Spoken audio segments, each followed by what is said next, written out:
بسم اللہ الرحمن الرحیم. پروگرام آج اسلام رمضان اسپیشل میں ہم آپ کو خوش آمدید کہتے ہیں.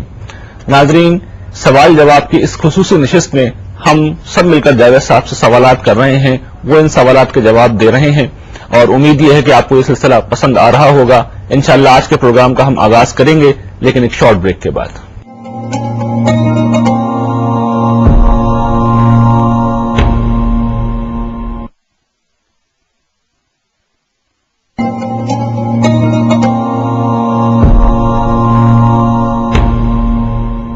Welcome back viewers. جاوید صاحب، سوالات کا یہ سلسلہ ہم جاری ہے یہاں پہ اس پروگرام میں. تو ایک سوال آپ کا فرمائیے. میرا سوال دراصل ایک سائنسی نوعیت کا سوال ہے. مثلا ہمارے ہاں کے بہت سے اسکالرز اور علماء یہ کرتے ہیں کہ ہمارے جو دینی تصورات ہیں، مذہبی تصورات ہیں، اس کو سائنس کے حوالے سے ایکسپلین کرتے ہیں، یعنی کہ اس کی سائنسی توجیہ بیان کرتے ہیں. اس حوالے سے روزے کے حوالے سے یا دوسرے جو ہمارے احکامات ہیں اسلام میں، ان کو سائنسی طور پہ ایکسپلین کرتے ہیں، اس کی توجیہ بیان کرتے ہیں. تو سائنس دراصل جو ایک متغیر چیز ہے اور دینی احکام، دین جو ہے ایک ہمیشہ کی ایک دائمی چیز ہے. تو جب دونوں کے درمیان جب مواصلت پیدا کی جاتی ہے، جب دونوں کو ایک دوسرے سے جوڑا جاتا ہے، تو اس میں مختلف اشکال پیدا ہو سکتے ہیں. اس میں بلکہ میں اضافہ کروں گا کہ روزے کے حوالے سے خاص طور پر بہت سے طبی فوائد ہیں جو بیان کیے جاتے ہیں. تو کیا یہ ایٹیچیوڈ ٹھیک ہے ہمارا؟ دیکھیے، سب سے پہلے تو یہ بات سمجھ لینی چاہیے کہ روزہ ہو، حج ہو، عمرہ ہو، نماز ہو، یہ عبادات ہیں. عبادات میں ہم خدا کے ساتھ اپنا تعلق پیدا کرتے ہیں، اور مذہب کا اصلی موضوع یہ ہے کہ اللہ کے ساتھ ہمارا صحیح تعلق قائم ہو جائے اور بندوں کے ساتھ ہم اخلاقی لحاظ سے صحیح طرح سے جڑ جائیں. یہ جو مادی اور طبی فوائد ہیں، یہ مذہب کا موضوع ہی نہیں سرے سے. اس مقصد کے لیے اللہ تعالیٰ نے انسان کو بہت عقل دے رکھی ہے. اس کے لیے وہ حفظان صحت کے طریقے اختیار کرے، اصول اختیار کرے.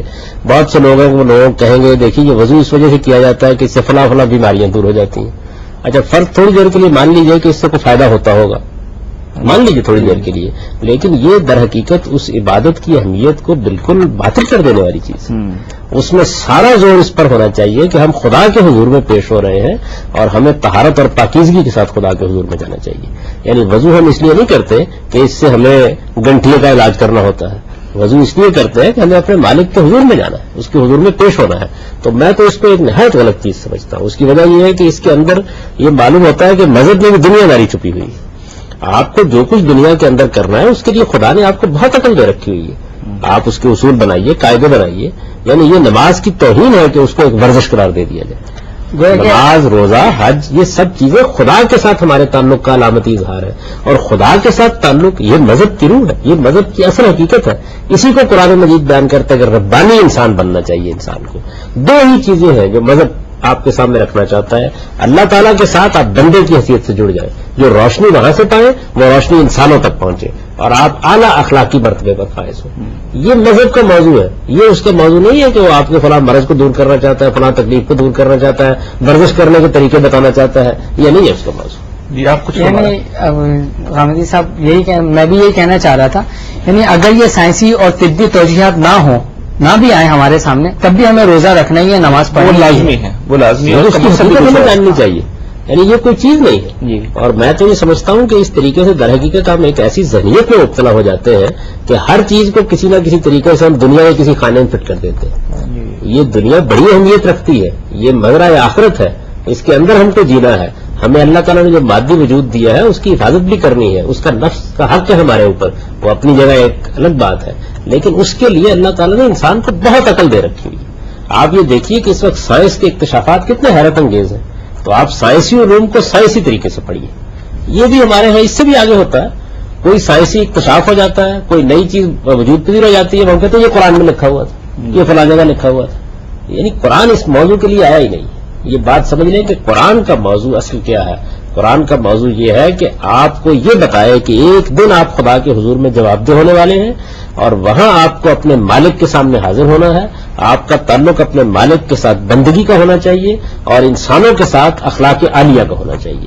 یہ دو باتیں ہیں جن کو مذہب اپنا موضوع بناتا ہے. باقی چیزوں کے لیے آپ دوسری جگہ جائیے. نبی صلی اللہ علیہ وسلم نے اسی کو واضح کیا تھا کہ پیغمبروں کا یہ کام نہیں ہے کہ وہ آپ کو یہ بتانے کے لیے آئے کہ کھجور میں آپ گابا لگائیں گے تو اس سے پھل زیادہ آئے گا یا کم آئے گا. وہ ایک مشہور واقعہ تعبیر نخل کا پیش آیا تو اس پر حضور نے بہت اچھا تبصرہ کیا. جب لوگوں نے آگے بتایا کہ آپ کے مشورے کے نتیجے میں پھل نہیں آیا تو آپ نے فرمایا انتم عالم ہو امور دنیا کو، یعنی یہ جو دنیا کے امور ہیں ان میں سائنسی تحقیقات کریں اور ان میں نئے نئے اکتشافات کریں، اور جن معاملات کو دین سے متعلق رکھنا چاہیے وہاں اس کے بعد کرنا شروع کر دیتے ہیں. لیکن اس میں دین آپ کو یہ بتانے کے لیے آیا ہے عبادت میرا خدا کے ساتھ تعلق ہے. میں عبادت کے لیے اس لیے جاتا ہوں کہ میرے اندر اللہ تعالیٰ کی محبت، اللہ تعالیٰ کا خوف، اللہ کی خشیت، اللہ تعالیٰ کی طرف رجوع، میرا اپنے مالک کے سامنے اپنے آپ کو سرفگندہ کرنے کا جذبہ مجھے کہتا ہے میں رکوع کروں، میں سجدہ کروں. سجدے سے محروم ہو کے تو انسان در حقیقت اپنی ابدیت سے محروم ہو جاتا ہے. یہ چیز ہے جو اجاگر کرنے کی ہے، نہ کہ یہ سائنسی اکتشافات ہیں جن کو مذہب بنا دیا جاتا ہے. تو میں تو بہت سخت اس کے اوپر رائے رکھتا ہوں. لیکن اس میں یہ ایک مسئلہ ہے کہ جب ہم عبادات کو محض عبادت کرتے ہیں اور دیگر معاملات کے ساتھ اس کا تعلق پیدا نہیں کرتے تو ایسا تو نہیں کہ یہ آئسولیشن ہو جاتی ہے مذہب میں، یعنی کہ ایک طرف عبادات ہیں، ایک طرف معاملات ہیں، ایک طرف عقائد ہیں، یہ تینوں الگ الگ خانے ہیں اور ہم نے بس ایک عبادت کرنی ہے تو صرف عبادت ہے، معاملات کا تعلق معاملات سے ہے. میں نے ابھی عرض کیا کہ اس عبادت کی روشنی اصل میں آپ کے اخلاق پر ہونی چاہیے. آپ خدا کے بندے بن گئے ہیں تو اس کا مطلب کیا ہے؟ آپ اکڑ نہیں سکتے، ظلم نہیں کر سکتے، آپ جھک گئے اپنے مالک کے سامنے، آپ نے اپنے جان و مال کو اس کی نظر کر دیا ہے تو اب آپ حرام مال نہیں سمیٹ سکتے، اور اپنے مال کو خدا کے بندوں پر خرچ کرنے کے لیے اب آپ کو تیار ہونا چاہیے. یہ روشنی آپ کے اخلاق میں منتقل ہونی چاہیے. آپ کے والدین، آپ کے رشتہ دار، آپ کا اعزا، آپ کے اقربا، آپ کے معاشرے کے لوگ، ان میں غریب بھی ہے، یتیم بھی ہے، مسکین بھی ہے، آپ کے ضرورت مند بھی ہے، آپ کی ہمدردی کے مستحق بھی ہے. آپ دکان پر بیٹھے ہوئے جو گاہک آپ کے پاس آتا ہے اس سے آپ کا ایک تعلق پیدا ہوتا ہے کہ دیانتداری کے ساتھ اس کو سودا دے. یہ اعلیٰ اخلاق ہیں جو مذہب آپ کو سکھانے کے لیے آیا. اس کا موضوع اخلاقیات ہے نہ کہ مادی فوائد. ٹھیک، اخلاقیات اور خدا کی ذات، خدا کی ذات سے اصل میں جو ہمارا تعلق پیدا ہوتا ہے اس کی روشنی کراتی ہے نا ہمارے اوپر. اس کو بڑی پیاری مثال سے خود قرآن نے واضح کیا ہے کہ نماز کے بارے میں ایک طرف کہا گیا ہے کہ اقیموا الصلاۃ لذکری، اور دوسری طرف اس کو بتا دیا گیا ہے کہ ان الصلاۃ تنہی عن الفحشاء والمنکر. ایک چیز خدا سے متعلق ہے، ایک انسانوں کے باہر. خدا کی وہ یاد پیدا آپ کے اندر کرتی ہے، اس یاد کے نتیجے میں آپ گناہ سے بچتے ہیں، ہماؤ بینہم کا مصداق بن جائے، ہماؤ بینہم کا مصداق بن جاتے ہیں. تو اخلاق پر اثر پڑتا ہے مذہب کا، نہ کہ آپ کو مادی اکتشافات کی طرف متوجہ کرتا ہے. یہ کام آپ کو اللہ نے اس کی بڑی صلاحیت دے رکھی ہوئی ہے اور اس میں اپنی عقل سے کام لینا چاہیے. اچھا، ایک سوال اور یہ ہے کہ رمضان مبارک جو ہے اسلام کے روح کو اپنے اندر ڈالنے کے لیے ایک سنہری موقع ہے، ایک پورا مہینہ، مگر ہم پریکٹیکلی ہم کبھی یہ مشاہدہ نہیں کرتے کہ تقریباً ایک پورے سال کا جو باقی حصہ ہوتا ہے رمضان کے علاوہ اس میں عملی طور پہ کوئی تبدیلی نظر نہیں آ رہی ہوتی ہے. تو آپ کیا سمجھتے ہیں اس کے پیچھے کون سے عوامل وابستہ ہیں، کون سی وجوہات ہیں، اور اس کے علاوہ اس تبدیلی کو رونما کرنے کے لیے دانشور یا جو کوئی کر سکتا ہے تو کیا کچھ کیا جا سکتا ہے کہ یہ تبدیلی آئے اور اسلام کے اس روح کو اس دن یا کوئی فرد ذاتی طور پر کرنا چاہتا ہے، انفرادی طور پر کرنا چاہتا ہے تو یہ کیسے ممکن ہو؟ میں ذرا آپ کی بات سے پہلے اس چیز پہ کچھ تبصرہ کرنا چاہتا ہوں. یہ بہت سوالات اس میں ہو گئے ہیں. یہ جو عام طور پہ کہا جاتا ہے نا کہ تبدیلی نہیں آتی، اصل میں چند لوگ ہوتے ہیں کہ جو بعض اوقات عمرہ کر کے آ گئے، حج کر کے آ گئے، رمضان بھی گزر گیا اور ان کے اندر کوئی اخلاقی تبدیلی نہیں آئی. ہزاروں لاکھوں کی تعداد میں لوگ ہیں جن کو یہ عبادات بالکل تبدیل کر دیتی ہیں، ان کو نہایت اعلیٰ انسان بنا دیتی ہیں. اصل میں ہوتا یہ ہے کہ ہمیں اچھائیاں بہت کم نظر آتی ہیں، خرابی جہاں کہیں ہوتی ہے، اور خاص طور پر اگر کسی مذہبی آدمی سے کوئی غلطی ہو جائے تو اس کو ہم بہت بڑھا دیتے ہیں. تو تبدیلی آتی ہے. میں یہ کہتا ہوں آپ سے کہ رمضان کئی لوگوں میں تبدیلی پیدا کرتا ہے، نماز ہزاروں لوگوں میں تبدیلی پیدا کرتی ہے، اور یہ تبدیلی ہے جو ہمارے معاشرے کو قائم رکھے ہوئے. یعنی ابھی بھی اس میں کوئی شک نہیں کہ مسلمانوں کے اندر بہت انحطاط آ گیا، بہت زوال آ گیا. لیکن آپ اس بات پر بھی غور کریں کہ نماز پڑھنے والے، روزہ رکھنے والے، خدا کی عبادت کرنے والے وہ بھی بہت زیادہ تعداد میں نہیں رہے ہوئے. کتنے لوگ ہیں کہ جو لوگوں کو نظر نہیں آتے، جو ساری چیزیں چھوڑ چکے ہوئے ہیں. تو تبدیلی بھی آتی ہے، اور یہ تبدیلی اس سے زیادہ بڑے پیمانے پہ آنی چاہیے. اس بڑے پیمانے پر نہ آنے کی وجہ کیا ہے؟ اس کی وجہ یہ ہے کہ ہمیں اپنی تعلیم تربیت کو بہتر کرنا چاہیے. یعنی ہم نہ صرف یہ کہ لوگوں کو عبادات کی حقیقت بتائیں، بلکہ وہ روشنی جو اس سے انسان کی سیرت اور انسان کے کردار پر پڑنی چاہیے وہ بھی بتائیں. اور یہ بات بھی بتائیں کہ اللہ تعالیٰ نے قرآن مجید میں یہ بات واضح کی ہے کہ حقیقی نیکی کیا ہے. حقیقی نیکی کچھ رسوم کا ادا کر لینا نہیں ہے. حقیقی نیکی یہ ہے کہ آپ کا اپنے رب کے ساتھ سچا تعلق قائم ہو. نماز بھی اس وقت نماز بنتی ہے جو خشوع کے ساتھ ادا ہوتی ہے. روزہ بھی اس وقت روزہ بنتا ہے جب آپ مجسم اطاعت بن جاتے ہیں. حج بھی اس وقت حج بنتا ہے جب آپ خدا کے لیے اپنے آپ کو پیش کرنے کے جذبے کے ساتھ جاتے ہیں. تو یہ چیز ہے جس کو راسخ کرنا چاہیے. اصل میں اس کا ظاہر زیادہ اہمیت اختیار کر جاتا ہے, اس کے باطن پر توجہ کم ہوتی ہے. باطن کو آپ نمایاں کیجئے, پھر اس کے اثرات آپ کی پورے معاشرے اور سوسائٹی پر ہوں گے. یہ کردار دانشوروں کو بھی ادا کرنا چاہیے, صحافیوں کو بھی ادا کرنا چاہیے, علماء کو بھی ادا کرنا چاہیے, ارباب اقتدار کو بھی ادا کرنا چاہیے. اسلام نے تو دعوت کی ذمہ داری کو پھیلا دیا ہے, فرد پر عائد کر دیا ہے, علماء پر ایک الگ طریقے سے عائد کر دیا ہے, ارباب اقتدار کو بھی حکم دے دیا ہے کہ وہ یہ کام کرے. تو سب مل کے سوسائٹی کو درست کرنے کی تب پر جا کے بہتری کی ہمیشہ تبدیلی, کلچر اور اخلاق کی تبدیلی ہمیشہ اوپر سے نیچے ہی آتی ہے. عام طور پر ایسا ہی ہوتا ہے کہ جب سوسائٹی کی جو ایلیٹ ہے وہ لوگ, اور ایلیٹ میں صرف ارباب اقتدار نہیں ہوتے بلکہ آپ کے معاشرے کو کون لوگ اس وقت قیادت کے منصب پر فائز ہو کر چلا رہے ہیں. میڈیا کے لوگ ہیں, آپ کی بیوروکریسی, آپ کے میڈیا کے لوگ ہیں, آپ کے صحافی ہیں, آپ کے جج ہیں, آپ کے وکلاء ہیں, آپ کے اساتذہ ہیں. یہ سب لوگ جو ہیں ان کے اندر جو ممتاز لوگ ہوتے ہیں, اگر ان کی سیرت اور کردار میں صحیح تبدیلی آ جائے تو وہ تبدیلی اصل میں نیچے بھی پھر لوگ. جیسا رمضان کے حوالے سے بہت سے فقہی سوالات ہمارے ذہنوں میں پیدا ہوتے ہیں, تو آپ اس حوالے سے کچھ اگر سوال آپ کے ذہن میں ہو. جاوید صاحب, خواتین سے متعلق کچھ بیسک سوال کرنا چاہتی ہوں, اور مجھے خاص طور پہ مجبور کیا گیا ہے کہ میں آپ تک یہ سوالات پہنچاؤں کیونکہ وہ بہت ضروری سوالات ہیں اور ہر شخص کی رسائی آپ تک نہیں ہے. تو ان میں سے پہلا سوال تو یہ ہے کہ جب ہم نماز نہ پڑھنے کی حالت میں صبح روزہ رکھتے ہیں تو اس کے لیے ہمیں غسل سحری سے پہلے کرنا چاہیے یا ہم صبح 9-10 بجے تک کر سکتے ہیں؟ کیونکہ دیکھیے جی, آپ غسل کیے بغیر روزہ رکھ سکتے ہیں, روزہ رکھنے میں کوئی معنی نہیں, لیکن نماز پڑھنی ہے آپ کو. نماز کے لیے غسل ضروری ہے, یعنی صبح 9-10 بجے تک غسل کر سکتے ہیں. یہ بات یہ ہے کہ نماز تو فجر کی ہو جائے گی نا فوراً بعد, تو نماز رہ جائے گی اس کے نتیجے میں. یعنی روزہ رکھا جا سکتا ہے, روزے کو کچھ نہیں ہوا, لیکن چونکہ فجر کی نماز پڑھنی ہے تو نماز کے لیے غسل ضروری ہے. غامدی صاحب, ہم اس کو یوں کہیں, یہ صرف اور بھی مسائل ایسے پیش آ جاتے ہیں کہ یعنی ہم سحری کر لیں, سحری کر کے پھر غسل کر کے اور فجر کی نماز پڑھیں تو روزے پہ کوئی فرق نہیں پڑتا. یعنی آپ روزہ رکھ لیں, روزے کا وقت ختم ہو گیا, اس سے بھی کوئی فرق نہیں پڑتا. یعنی یہ خیال نہیں کرنا چاہیے کہ سحری تو کھالی ہے لیکن اب اذان سے پہلے یہ بھی ضروری نہیں ہے. یعنی روزے کا وقت ختم ہو گیا, آپ نے اسی حالت میں روزہ رکھ لیا, سحری کا وقت ختم ہو گیا, روزہ رکھنے کا وقت یعنی ختم ہو گیا سحری کا, اس کے بعد بھی ٹھیک ہے, کچھ نہیں فرق پڑا. نماز سے پہلے آپ کو غسل کر لیں, یعنی وہ نماز کی شرط ہے, روزے کی شرط, نماز کی شرط ہے, روزے کی شرط. اچھا جاوید صاحب, دوسرا سوال یہ ہے کہ جب خواتین روزے رکھتی ہیں تو اس کے بعد دن کے کسی پہر میں انہیں احساس ہوتا ہے کہ وہ اب نماز نہیں پڑھ سکتی, تو وہ اس صورت میں روزہ توڑ لیں, پانی پی لیں, یا کوئی پین ریلیکس لینا ہے وہ لے لیں, یا انہیں وہ روزہ پورا کرنا ہوگا, پانی وغیرہ نہیں پیئیں گی؟ یہ روزہ اسی وقت ختم ہو گیا جیسے ہی اس کا کوئی پانی پی سکتے ہیں. اب وہ جو بھی کھانا پینا چاہے. اس کے ساتھ ایک سوال اور کرنا چاہتی ہوں کہ کیا اس کا کفارہ رکھنا ہوگا یا یہ قضا کیا شمار ہوگا؟ نہیں, وہ روزہ ختم ہو گیا, بس اس کے بعد آپ نے اس کا روزہ رکھ لینا.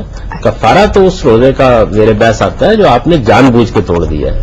یہ تو اللہ تعالیٰ کی طرف سے اب آپ کے لیے ایک رعایت ہے کہ اس پر روزہ رکھیں. جیسا اس میں ایک سوال یہ پیدا ہوتا ہے کہ بالکل آخری وقت میں اگر یہ معاملہ ہو جو بہن بیان کر رہی ہیں, تو روزہ تو بالکل کم و بیش پورا ہو گیا, اتنی محنت کر لی مغرب سے ذرا پہلے, تو اب اللہ اجر دے گا جتنی محنت آپ نے کر لی, لیکن قانون کا احترام تو اپنی جگہ قائم رہے گا نا. یعنی آپ نے فرض کر لیجیے کہ افطار سے 2 منٹ پہلے کچھ کھا لیا تو روزہ ٹوٹ گیا, تو روزہ تو جائے گا. دیکھیے بات یہ ہے کہ جب ایک چیز کو آپ قانون اور ضابطے میں لاتے ہیں تو پھر اس کا احترام قائم ہی رہے گا تو روزہ رہے گا, ورنہ مذاق پر. یعنی وہ اجر تو اس کا رہے گا, اجر تو آپ نے آدھا رکھ لیا. فرض کر لیجئے کہ آپ نے صبح روزہ رکھا نیت کر کے, اب دوپہر میں کوئی ایسی تکلیف ہو گئی, بیماری ہو گئی جس کی وجہ سے روزہ کھولنا پڑ گیا آپ کو, تو کیا آپ اجر سے محروم رہیں گے؟ اجر تو آپ کے ارادے کے اوپر مترتب ہو چکا ہوا ہے, ٹھیک, لیکن قانون کے لحاظ سے وہ روزہ نہیں رہا, لہذا آپ کو بعد میں اس کی جگہ روزہ رکھنا ہوگا. ایک سوال اور جاوید صاحب کے خواتین کے جو روزے چھوٹتے ہیں, عام کانسیپٹ یہ ہے کہ جس طرح سے نمازیں قضا معاف ہو جاتی ہیں. اسی طرح سے روزے بھی مطلب اکثر خواتین نہیں رکھتی ہیں. تو میں آپ سے یہ پوچھنا چاہوں گی کہ آپ اس سلسلے میں فرمائیے کہ جن لوگوں کے علم میں یہ بات نہیں ہے تو کیا انہیں قضا روزے رکھنے چاہیے، یعنی تعداد ہر صورت میں پوری کرنی چاہیے؟ ہر شخص پر واضح ہونا چاہیے جی کہ نماز میں رعایت دی گئی ہے، یعنی نماز نہیں پڑھنا ہوتی. جو ان ایام میں عورتوں کی نماز قضا ہو جاتی ہے، رہ جاتی ہے، وہ نماز دوبارہ نہیں پڑھی جاتی. اللہ تعالیٰ نے اس میں چھوٹ دی ہے اور اس میں بڑی حکمت ہے. اس کی وجہ یہ ہے کہ نماز تو اصل میں ہر روز 5 وقت فرض ہے. تو اگر خواتین کو ہر مہینے 7-8 دن کی نمازیں پڑھنے کے لیے اللہ تعالیٰ کہتے تو یہ زیادہ مشقت ہو جاتی. تو اس میں رعایت دے دی ہے.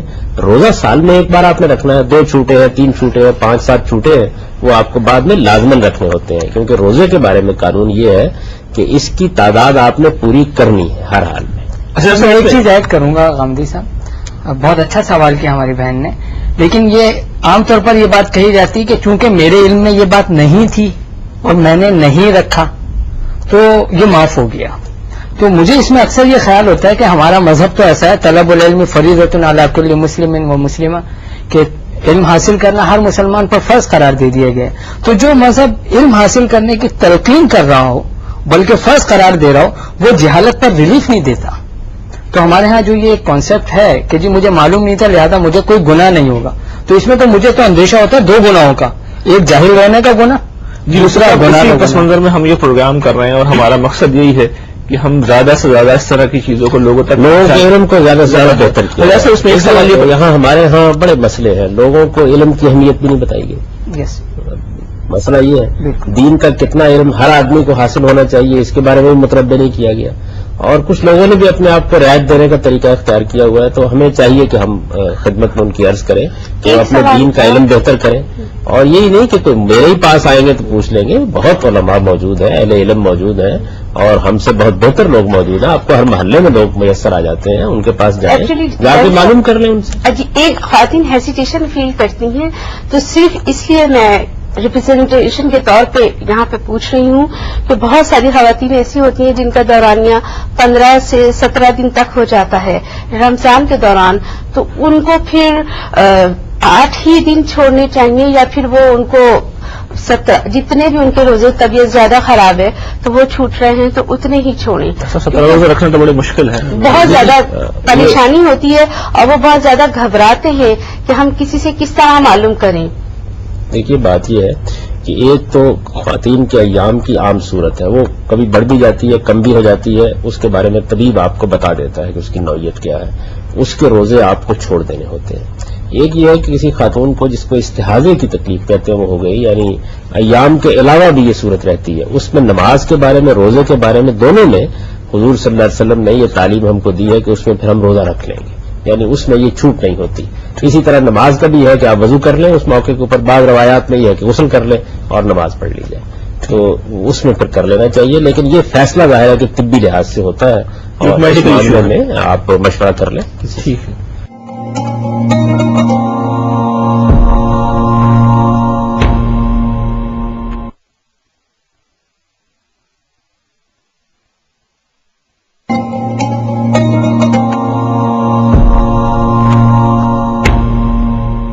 نہیں رکھتا کہ نہ وہ 7 دن کے روزے رکھ سکتا ہے اور نہ ہی وہ 7 مسکینوں کو کھانا کھلا سکتا ہے، تو دین میں اس کی کوئی الٹرنیٹ صورت ہوگی؟ یہی مسئلہ پیش آ گیا تھا جی. وہ بڑا مشہور واقعہ ہے جو حدیثوں میں بیان ہوا ہے کہ نبی صلی اللہ علیہ وسلم کی خدمت میں ایک صاحب آئے، انہوں نے کہا جی بس اس طرح میں جذبات میں آ کے روزہ توڑ بیٹھا ہوں. تو آپ نے فرمایا کہ کفارہ ادا کرو، اور اس کے لیے یہی کفارہ بیان کر دیا کہ ایک غلام کو آزاد کرو. انہوں نے کہا جی میرے پاس غلام کہاں؟ ان کا 60 روزے رکھو پے در پے. ان کا جی ایک تو پورا نہیں ہوا 60 کہاں سے پورے کروں گا؟ کہا کہ 60 مسکینوں کو کھانا کھلاؤ. تو اس نے کہا جی میں تو اپنے کھانے کے لیے محتاج ہوں. تو وہاں بیٹھ گیا، پھر کچھ کھجوریں آئی تو نبی صلی اللہ علیہ وسلم نے دیا، کہا کہ جاؤ یہ جا کے لوگوں کو دے دو. تو اس نے کہا اس کا سب سے زیادہ مستحق میں ہی ہوں. تو آپ نے فرمایا جاؤ جا کے کھا. تو اس وجہ سے یہ میں نے اس سے پہلے بھی ایک جملہ کہا تھا کہ اس میں حضور نے سختی نہیں برتی، اور یہی معاملہ ہمیں بھی رکھنا چاہیے اس معاملے میں. جب اتنی استطاعت نہ ہو تو روزہ رکھتے ہوئے یہ خیال رکنا چاہیے کہ اب میں توڑ نہ بیٹھوں، اور جان بوجھ کے بغیر کسی وجہ کے، بغیر کسی سبب کے اگر توڑا جاتا ہے تو یہ ایک کبیرہ گناہ ہے اور بڑا جرم ہے. اگر کسی مجبوری میں، کسی مشقت میں، کسی تکلیف میں آدمی متحمل نہیں ہو رہا روزے کا، اسے یہ محسوس ہو رہا ہے کہ میں نہیں پورا کر سکوں گا، یہ بعض اوقات ہو جاتی ہے ایسی صورت، بیماری میں ہو جاتی ہے، کمزوری میں ہو جاتی ہے، تکلیف میں، اس میں آپ روزہ کھولتے ہیں تو پھر صرف قضا ہی ہوگی۔ اچھا ایک بات روزہ کن کن صورتوں پہلے آپ کا سوال لیں، پھر آپ کا سوال کیا تھا؟ روزہ کن کن صورتوں میں ٹوٹ جاتا ہے؟ آپ کا سوال؟ میرا سوال یہ تھا کہ عموماً جیسے بچپن کی عمر ہوتی ہے 14، 15، 16 سال کے بچے بچیاں، لڑکے لڑکیاں ہوتے ہیں، عموماً کھیل کود سے باہر سے آتے ہیں اور وہ بھاگتے ہیں، یعنی دانستہ طور پر، یہ نہیں کہ نادانستگی میں پانی پی لیا، کچن میں ادھر ادھر دیکھا، اور وہ بعد میں پھر بتاتے ہیں کہ ہم تو بچپن میں ایسے روزہ توڑ دیا کرتے تھے، تو اس صورت میں بھی معافی مانگنا کافی ہوگی کیونکہ وہ نادانستگی میں نہیں کرتے تھے، جان بوجھ کر گیم سے آئے، پانی پیا کہ کون دیکھ رہا ہے، ادھر ادھر کیا پی گئے، جو ایک بچپنے کی عمر ہوتی ہے نا، اب اس کے بعد پھر وہی ہوگا کہ صرف توبہ یہ کافی ہوگی۔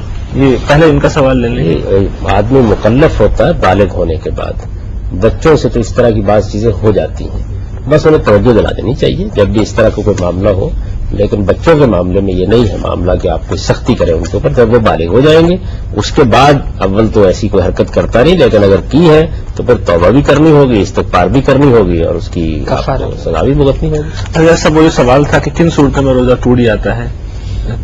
روزے میں تو آپ کو یہ معلوم ہے جی کہ کھانا پینا ہے اور اپنی بیویوں کے ساتھ تعلق قائم کرنا ہے، ان میں سے جو چیز بھولے سے کوئی شخص کھا پی لے تو اس کے نبی صلی اللہ علیہ وسلم نے فرمایا یا تو اللہ نے کھلایا اور پلایا۔ اچھا، اس میں ایک اور سوال یہ پیدا ہوتا ہے کہ ہم بعض اوقات دیکھ لیتے ہیں کہ کوئی شخص کھا رہا ہے بھولے سے اور ہمیں یقین ہوتا ہے کہ جان بوجھ کے نہیں کھا رہا، باشعور آدمی ہے، تو بتا دینا چاہیے اسے یا کھڑے رہنا؟ کیا ضرورت ہے؟ آپ کو کس نے مکلف کیا ہے اس میں کیا پتا ہے؟ اللہ تعالیٰ نے اگر اس کو ایک نعمت دینے کا فیصلہ کر لیا تو آپ کرنے گے اس کو۔ بلکہ حضور صلی اللہ علیہ وسلم کی جو حدیث ہے کہ اللہ اسے کھلا رہا ہے، تو جسے اللہ کھلا رہا ہے ہم اسے کیوں روک رہے ہیں کھانے سے؟ ٹھیک ہے۔ اچھا بعض اوقات ایسا ہوتا ہے جیسے صاحب کہ ہم غلطی سے نا منہ میں والا رکھ جاتے ہیں اور جیسے ہی احساس ہوتا ہے کہ نہیں ہمارا روزہ ہے، خصوصاً نفل روزے جب ہم رکھ رہے ہوتے ہیں تو اس وقت پھر مطلب کلیاں کر کر کے اور انسان نا بےحال ہو جاتا ہے، کم از کم اسپیشلی میں کہ غلطی ہو گئی، اب جو کچھ اندر رہ چکا ہے، جو کچھ منہ کے اندر ہے باہر وہ تو آ گیا، لیکن ایک کیفیت ہوتی ہے کہ کچھ بھی ہو اس طرح، تو کیا جان بوجھ کے اندر تک حلق صاف کرنا چاہیے یا جو جو دوالا آپ کے منہ میں ہے وہ نکال دیجیے، اس کے بعد کلی کر لیجیے، بہت کافی ہے۔ ہمارے دین کا مزاج یہ نہیں ہے کہ اس طرح کی مشقتوں میں لوگوں کو ڈالا جائے۔ آپ کو تنبہ ہو گیا جب ابھی آپ کو یہ بتایا ہے کہ آپ نے پیٹ بھر کے کھانا کھا لیا بھول کے، تو اس کے اوپر بھی کچھ نہیں ہوا، یعنی رسالت میں آپ صلی اللہ علیہ وسلم نے کتنا اچھا جواب دیا ہے، اور پیغمبر ہی یہ جواب دے سکتا ہے کہ اس کو اللہ نے کھلا پلا دیا۔ ہاں صاحب، اس میں ایک سوال یہ پیدا ہوتا ہے کہ کلی کا ذکر ہوا، ہمارے یہاں لوگ جو ہے جب وضو کر رہے ہوتے ہیں روزے کی حالت میں تو وہ اس میں بعض اوقات انجانے میں کلی اندر پانی اندر چلا گیا، تو اب روزہ جانے میں کچھ نہیں ہوتا، لیکن احتیاط کرنی چاہیے آدمی کو۔ یعنی دیکھیے بات یہ ہے کہ کلی کرتے وقت آپ کو معلوم ہے نا پانی اندر جانے کا اندیشہ ہے، تو آپ احتیاط کریں، کیونکہ آپ اس وقت اللہ کی اطاعت میں ہیں، اس میں بے پرواہی نہیں ہونی چاہیے جب آپ اللہ تعالیٰ کی عبادت کر رہے ہیں۔ جی بچپن میں واقعہ ہے کہ میری کزن تھی، انہوں نے روزہ رکھا، میرا بھی روزہ تھا، چھوٹے سے تھے، ہم کھیلتے تھے، کھیل رہے تھے تو اس نے کہہ دیا کہ مجھے یاد نہیں دلانا، میں بھولے سے پی رہی ہوں پانی۔ تو یہ انجانا کہیں وہ والا انجانا نہ ہو کہ بھولے سے پی رہی ہوں۔ اگر آپ نے جان بوجھ کے پانی نہیں ڈالا تو بس ٹھیک ہے، لیکن یہ کہ احتیاط کرنی چاہیے۔ یعنی ایک چیز یہ ہے کہ آپ نے جان بوجھ کے نہیں کیا، ایک یہ ہے کہ آپ کو کلی کرنی ہے نا، تو محتاط تو ہونا چاہیے نا آدمی۔ ایسا اس میں ایک مسئلہ اور عملاً لوگوں کو بہت میرے خیال سے ناظرین میں سے ہر کسی کو پیش آتا ہے کہ پانی جب ہم کلی کے لیے لیتے ہیں تو ایک اس کا ٹیسٹ منہ میں رہ جاتا ہے، اب وہ جب ہم تھوک نکلتے ہیں تو صاف لگتا ہے کہ یہ پانی مکس اپ ہو چکا ہے، حالانکہ اس سے کچھ نہیں ہوتا۔ اچھا، خاص طور پر اگر یہ سمندر کا پانی ہو، نمکین ہو یا تھوڑا سا اس کے اندر ٹیسٹ چینج ہو چکا ہو تو اس سے کیا اثر؟ اس سے بھی کوئی فرق نہیں، آپ بس حلق سے پانی اترنے نہیں دیجیے، مسواک سے بھی کچھ نہیں ہوتا، اس سے بھی کوئی فرق نہیں پڑتا۔ سنت ہے اس کی تو فضیلت بڑھ جائے گی۔ ابھی آپ نے ارشاد مسواک کے فرمایا بارے میں تو ہم اس سے پہلے بھی گفتگو کر چکے ہیں کہ نبی صلی اللہ علیہ وسلم نے اس کی اتنی تاکید کی ہے، دانت صاف رکھنا، منہ صاف رکھنا، یہ ہمارے ہاں دین بنا دیا گیا ہے، جو سنن ہے انبیاء علیہ السلام کی اس میں اس کو شامل کیا گیا ہے۔ تو رمضان کے روزے میں اس سے کیسے آدمی اپنے آپ کو، یہ تو سب سے زیادہ اس کا اہتمام کرنا چاہیے۔ ہم سردی میں جب روزے رکھتے ہیں تو 4:30-5 بجے روزہ کھلتا ہے مغرب کی اذان، اور جب ہم گرمیوں میں رکھتے ہیں تو اس وقت 8:30 بجے ہوتا ہے، تو اس طرح شرمندگی محسوس ہوتی ہے کہ کہیں ایسا تو نہیں کہ ہم دانستہ 4 گھنٹے کم کرنے کے لیے سردی میں جب نفل روزے رکھتے ہیں تو نہیں ایسی کوئی بات جب آپ کو سہولت ہو آپ روزے رکھیں. نفل روزے جو ہے وہ مطلب اس 4 گھنٹے کی رعایت کا فائدہ اٹھا لیں. ضرور فائدہ اٹھائیں. آپ دیکھیے کتنی بڑی عبادت ہے جو آپ کریں گی, تو بجائے اس کے کہ آپ اپنے آپ کو مشکل میں ڈال لیں اور اس کے بعد ایک آدھ روزہ رکھنے کے بعد اس نفل عبادت سے بھی محروم ہو جائیں. جو اللہ نے سہولت دی ہے اس سے فائدہ اٹھائیے. جی نوجوان یا سر یہ بتائیے کہ تراویح رمضان کا ایک بہت بنیادی ایک عنصر ہے, اس کی کیا حقیقت ہے؟ اس کے بارے میں ہم چونکہ تفصیل سے گفتگو کر چکے ہیں. ایک سوال جاوید صاحب اس حوالے سے ہمارے ذہن میں پیدا ہوا, آپ نے ابھی موسموں کا ذکر کیا کہ شمسی حساب سے, تو ہم یہ دیکھتے ہیں کہ دنیا کے بعض ممالک ایسے ہیں جہاں پر دن اور رات کا سلسلہ اس طرح بیلنس نہیں ہے جس طریقے سے ہمارے ممالک میں ہوتا ہے. یعنی روزہ وہاں پہ 18 گھنٹے 20 گھنٹے بعض اوقات 22 گھنٹے کا بھی ہو جاتا ہے. تو پھر ان علاقوں کے رہنے والے جیسے سویڈن ناروے کیا کریں؟ ان کے پہلے تو ایک اصول سمجھ لیجیے, اور یہ دنیا میں ہر جگہ ملحوظ رکھا جائے گا. وہ یہ ہے کہ جن چیزوں کو اللہ تعالیٰ کے دین میں متعین کر دیا جاتا ہے وہ عمومی حالات کے لحاظ سے متعین کیے جاتے ہیں. اچھا, کوئی خاص صورتحال پیش آ جائے گی تو اسی کے لیے اجتہاد کا دروازہ کھلا ہوا ہے. یعنی ایسے معاملات میں پھر اہل علم اجتہاد کرتے ہیں. اب جن علاقوں کا آپ نے ذکر کیا ہے وہاں کے بارے میں بھی مختلف مجتہدین کی مختلف آراء ہیں. یہ میں نے اس لیے پہلے ذکر کر دیا کہ ایک وہ چیز ہوتی ہے جس کو اللہ کے رسول نے متعین کر دیا ہے, اس میں تو ظاہر ہے کسی کے لیے مجال کلام نہیں ہوتی. ایک بات طے ہو گئی وہ دین بن گئی. وہ معاملات بھی اجتہادی نوعیت کے ہوتے ہیں, ان میں دو چیزوں کو ملحوظ رکھ کے اجتہاد کیا جاتا ہے. ایک یہ کہ دین میں جو قانون بنایا گیا اس کا احترام قائم رہے, یعنی اس کے بارے میں بے پرواہی کا رویہ نہ پیدا ہو جائے. دوسرا یہ کہ لوگوں کے لیے کوئی مشقت نہ پیدا کر دی, یعنی اجتہاد کو سہولت پر مبنی ہونا چاہیے جو ہمارے دین کا مزاج ہے. کیونکہ بار بار یہ توجہ دلائی گئی ہے اور حضور نے فرمایا کہ یسروا ولا تعسروا, لوگوں کے لیے آسانی پیدا کرو مشکل پیدا نہ کرو. تو ہر جگہ کے حالات کا اندازہ کر کے اہل علم نے مختلف آراء قائم کی ہے. بعض لوگوں نے یہ رائے قائم کی ہے کہ جہاں 24 گھنٹے میں الٹ پھیر ہو جاتا ہے وہاں بہرحال آپ پورا کریں گے, روزہ اسی طریقے سے رکھیں گے. بعض لوگ یہ کہتے ہیں کہ آپ قریبی علاقے کے لحاظ سے روزہ رکھ لیں گے. بعض لوگوں کا نقطہ نظر یہ ہے کہ آپ سعودی عرب میں جو روزے کے اوقات ہیں ان کی پیروی کر لیں گے. تو میرے نزدیک اس میں یعنی رجحان میرا بھی ایک ہو سکتا ہے, جس اجتہاد کو بھی آپ زیادہ قریب ثواب سمجھتے ہیں اس کی آپ پیروی کر لیں, اللہ تعالیٰ آپ کو اس کا اجر عطا فرمائے. میرا رجحان زیادہ یہی ہے کہ 24 گھنٹے کے الٹ پھیر میں آدمی کو وہاں کے آثار ہی کی پیروی کرنی چاہیے. جیسے آپ نے ذکر کیا ناروے وغیرہ کا, نارویجین کنٹریز کا, جہاں پہ 6 مہینے دن رہتا ہے 6 مہینے رات, تو لیکن وہاں پہ لوگ سوتے 7-8 گھنٹے ہی ہیں. یعنی کہ یہ نہیں کہ ان کی معمولات زندگی 6 مہینے سوئے نہیں رہتے. دوسرا یہ ہے کہ یہ بات بھی اصل میں علی الاطلاق لوگ کہہ دیتے ہیں, وہاں افق کے اوپر آثار پیدا ہوتے ہیں, یعنی اس سے اندازہ ہوتا رہتا ہے. ایسی صورتحال نہیں ہے کہ 6 مہینے کی اس طرح رات ہوتی ہے اس طرح ہم سمجھتے ہیں. لیکن جیسا اس میں ایک مسئلہ یہ کہ روزے بعض اوقات بڑے ان بیلنسڈ ہو جاتے ہیں, یعنی 20 گھنٹے کا روزہ اب وہ رکھنا کوئی آسان نہیں ہے. میرے علم کے مطابق جاوید صاحب, میرے علم کے مطابق اس جگہ کے لوگوں نے ایک کمیٹی بنا رکھی ہے علماء کی, اور اس نے ان لوگوں کے مسائل بیان کر دیے, اور باقاعدہ ناروے کی مسلم کمیونٹی نے ایک اس پر رسالہ بھی چھاپا ہے, اور رمضان المبارک میں وہ ایک چینل سے کچھ ٹائم لے کر اس میں یہ مسائل بیان کرتے ہیں, اور ماشاءاللہ بہت اچھا مقام ہے. جی لیکن 20 گھنٹے کا روزہ جاوید صاحب یہ کہنا بہت آسان ہے لیکن رکھنا ایسے پریکٹیکل نہیں. جتنی سردی وہاں ہوتی ہے اس میں اتنا مشکل نہیں ہوتا, لوگ رکھتے ہیں, یعنی رکھتے ہیں. اور بعض دوسرے اہل علم میں آپ کو میں نے عرض کیا ہے کہ دوسرے اجتہادات بھی کیے ہیں. اگر آدمی مشقت محسوس کرتا ہو تو کسی دوسرے اجتہاد پر عمل کر سکتا ہے. معاملہ اجتہادی ہے, یہ بات سمجھ لینی چاہیے. اور وہاں کے جو مقامی اہل علم ہیں جیسے کہ مفتی صاحب نے توجہ دلائی, ظاہر انہوں نے ساری چیزوں کا لحاظ رکھا ہوگا اور لوگوں کے حالات کا بھی لحاظ رکھا ہوگا. میں نے آپ کو اصول بتایا ہے کہ ایسے موقعوں پر دین کی روح کو سامنے رکھ کے اجتہاد کیا جاتا ہے اور لوگوں کے لیے کوئی مشقت نہیں پیدا کی جاتی, سہولت ہی کو پیش نظر رکھا جاتا ہے. اور اس میں تھوڑا بہت اہل علم کے مابین اختلاف ہو جاتا ہے. ٹھیک, یعنی اس میں مزاج کا بھی بڑا اثر ہوتا ہے. وہ خلیفہ منصور کے بارے میں بیان کیا جاتا ہے نا کہ جب اس نے امام مالک سے یہ کہا کہ آپ ایک کتاب مرتب کریں, تو یہ ہے تو ایک روایتی تاریخی نوعیت کی, تو اس نے یہ کہا کہ اس میں عبداللہ بن مسعود رضی اللہ عنہ کے تکشفات اور تفردات نہیں ہونے چاہیے, اس میں عبداللہ بن عباس رضی اللہ عنہ کی رخصتیں نہیں ہونی چاہیے, اور عبداللہ ابن عمر رضی اللہ عنہ کے تشددات نہیں ہونے چاہیے. تو یہ مزاج کا تھوڑا سا فرق ہو جاتا ہے بعض اوقات, اس لیے وہاں کے لوگ وہاں اندازہ کر لیتے ہیں کہ کیا صورت ہے اس کی. عین ممکن ہے کہ افق پر پیدا ہونے والے آثار سے وقت کا تعین کر لیا جائے, یہ بھی ممکن ہے کہ ایک اوسط نکال کر لوگوں کے لیے ایک وقت متعین کر دیا جائے اس میں لوگ روزہ رکھ لیں. تو اس طرح کی بہت سی چیزیں کی جا سکتی ہیں, اور ان میں سے ہر ایک میں جس چیز کو بھی آپ اختیار کریں گے, اجتہاد غلط بھی ہو جاتا ہے صحیح بھی ہوتا ہے. غلط اجتہاد پر بھی اگر نیک نیتی سے کیا جائے تو اللہ اجر ایک اجر اس کے اوپر. اعتکاف کے حوالے سے اس میں ایک سوال میں ذرا چاہتا ہوں کہ ہم کر لیں.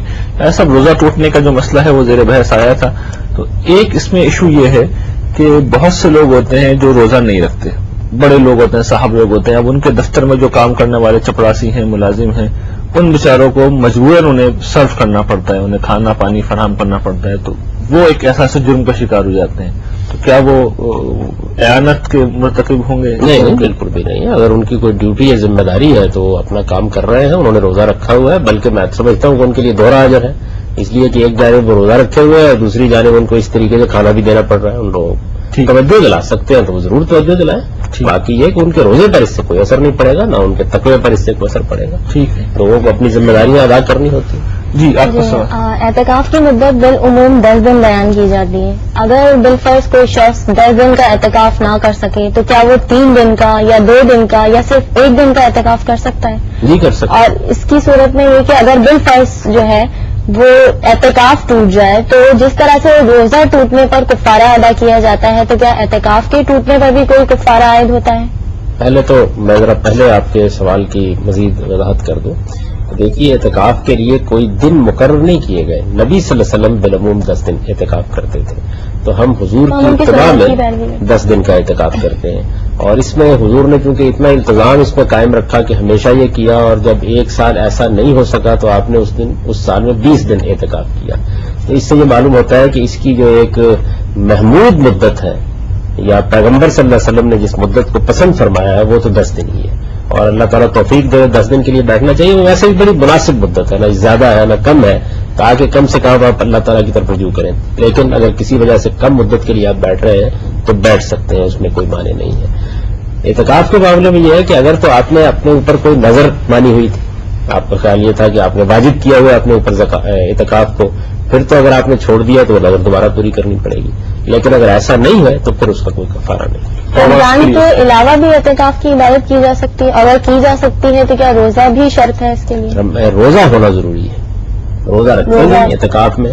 رمضان کے علاوہ بھی اعتکاف؟ اصل میں اعتکاف کوئی الگ عبادت نہیں ہے، وہ روزے ہی کو منتہا کمال تک پہنچا. یہ جیسا بڑی اہم بات آپ نے کہی، یعنی روزہ ہے حقیقت میں، اس پر کچھ زائد پابندیاں ہو گئی نا. روزہ رکھ کے آپ نے کیا کیا؟ آپ کھانا نہیں کھائیں گے، آپ بیویوں کے ساتھ تعلق قائم نہیں کریں گے. اعتکاف میں آپ رات میں بیویوں کے ساتھ تعلق قائم نہیں کر سکتے. روزے پر ایک مزید پابندی ہوگی، مسجد میں چلے جائیں گے. یعنی اگر روزہ ٹوٹ گیا تو اعتکاف خود بخود ٹوٹ جائے گا.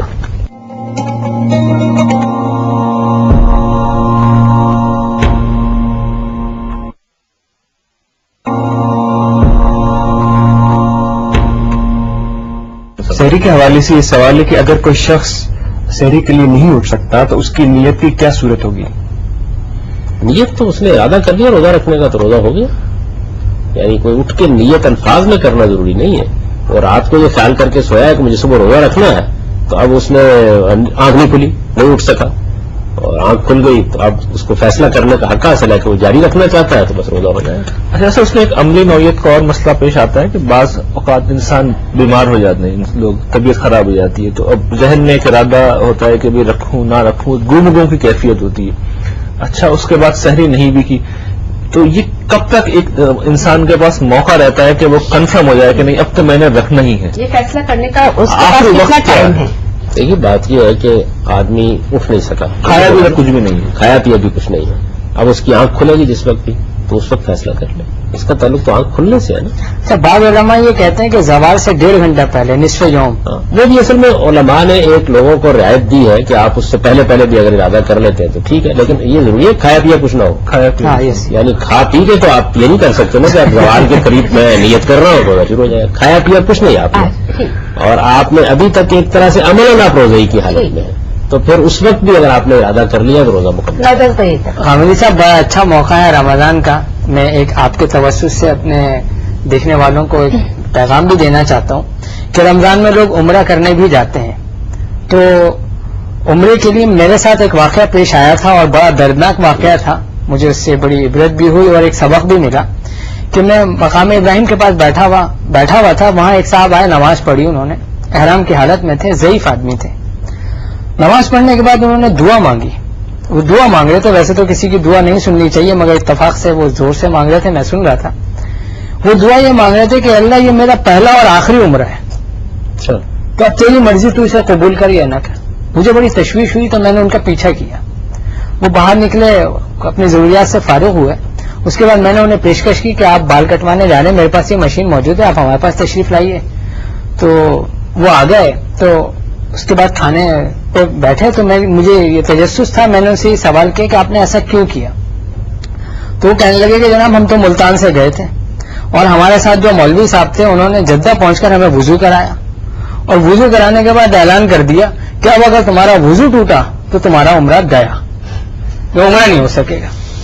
اب کہنے لگے کہ ہم وہاں پر آئے, اب طواف کر رہے ہیں. طواف کرنے کے بعد کہیں میں نے کہا کہ اب میں جا سکتا ہوں واش روم, تو اس نے منع کر دیا, نہیں صحیح کرو, پہلے وہ پڑھو نفل پڑھو.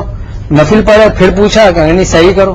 صحیح کرنے کے بعد پھر پوچھا تو کہیں نہیں اب بیٹھ کے دعا مانگو. تو اب اس کیفیت میں وہ میرے خیال میں وہ صاحب جو دعا مانگ رہے تھے اس کیفیت میں وہ یہی دعا مانگ سکتے تھے.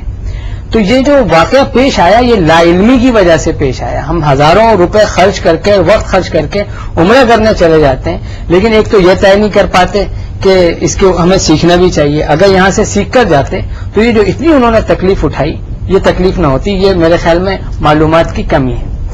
اور ایک بات میں یہ عرض کروں, بہت ساری باتیں ہو رہی ہیں کہ بعض صورتیں ایسی ہوتی ہیں جو رمضان میں عام طور پر پیش آ جاتی ہیں. کسی کو خون دینے کی ضرورت پیش آ جاتی ہے ایکسیڈنٹ کی صورت میں, تو اس کے بارے میں کیا کرنا چاہیے کہ خون دے سکتے ہیں ہم ایکسیڈنٹ کی صورت میں؟ ایک تو یہ واقعہ آپ نے بڑا ہی عبرتناک سنایا. اس سے معلوم ہوتا ہے کہ لوگوں کو عام طور پر توجہ دلانی چاہیے کہ اگر ان کو علم نہیں ہے تو وہ کم سے کم عالم بن کے نہ بیٹھیں.